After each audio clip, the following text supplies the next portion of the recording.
Hello, this is Mark Sabatella from Outside Shore Music.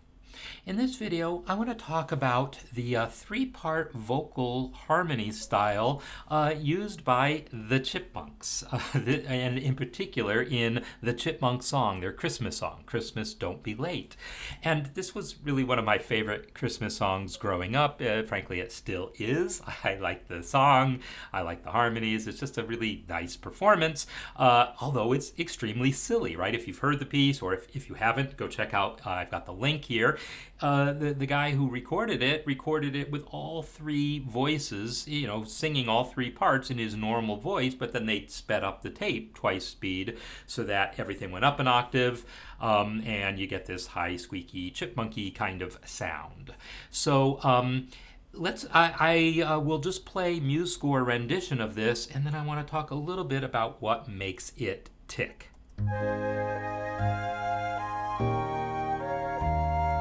So that's just the first few bars. I've got the whole piece transcribed as well because I just got it in my head that I wanted to do this. The harmonies, it's a three-part harmony, and I've talked about this style of three-part harmony before with regard to the Beatles because they really use the same style. And I've also talked about this style of harmony with regard to barbershop quartets. Quartet obviously implies four parts, but the defining feature is the same. It's that the melody is not on top. It's second to top. So in these three-part versions, the harmony part's in the middle. In barbershop quartet, it's second to top. And so if we look at this, the melody here is that line. There's a melody, a harmony part, a high harmony,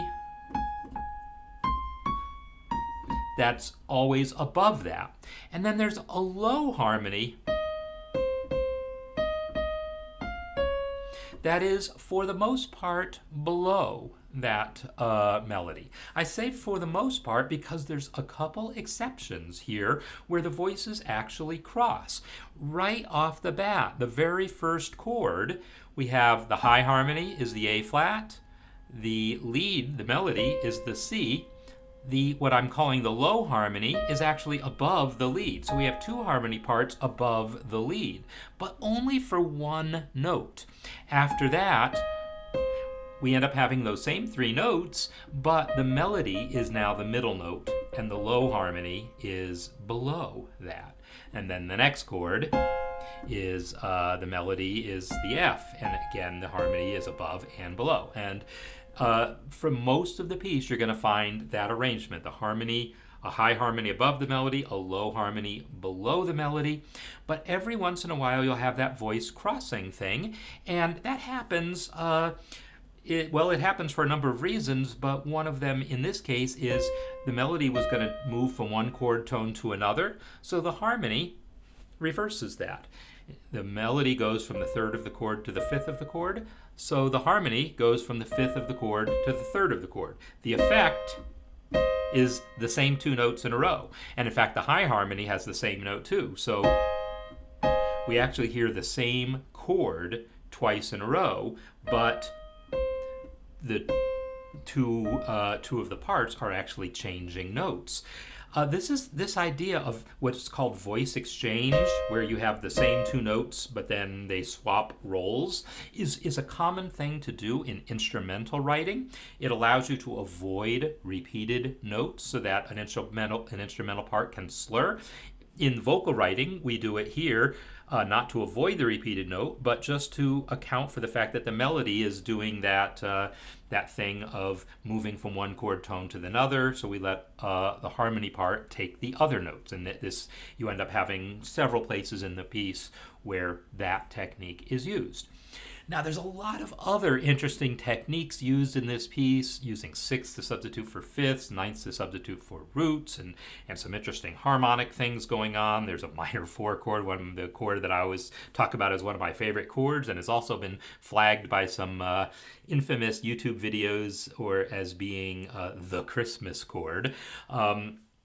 In fact, I went through and transcribed this whole piece, slowing it down and dropping the pitch so I could really make sure I understood what was happening.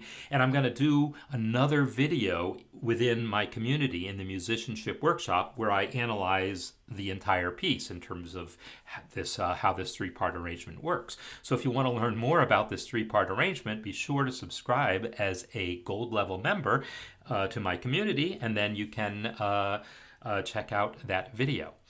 So the overall effect, though, when you have that melody in the middle, is that sometimes it's a little hard to pick out the melody, but that's okay. That's part of this style. It is exacerbated in the Chipmunk Song because it's the same guy singing all three parts, so that also makes it harder to pick out what's going on. And the fact that we have that voice interchange there means that sometimes there's repeated chords, but the melody note is changing which one of those notes, and it's really and of course the whole chipmunk thing, the whole raising of the pitch, also makes it a little hard to pick out what's going on. But it all adds up to just a really interesting sound. I think it works really well, and hopefully this gives you a little bit of insight into how this style of vocal harmony works.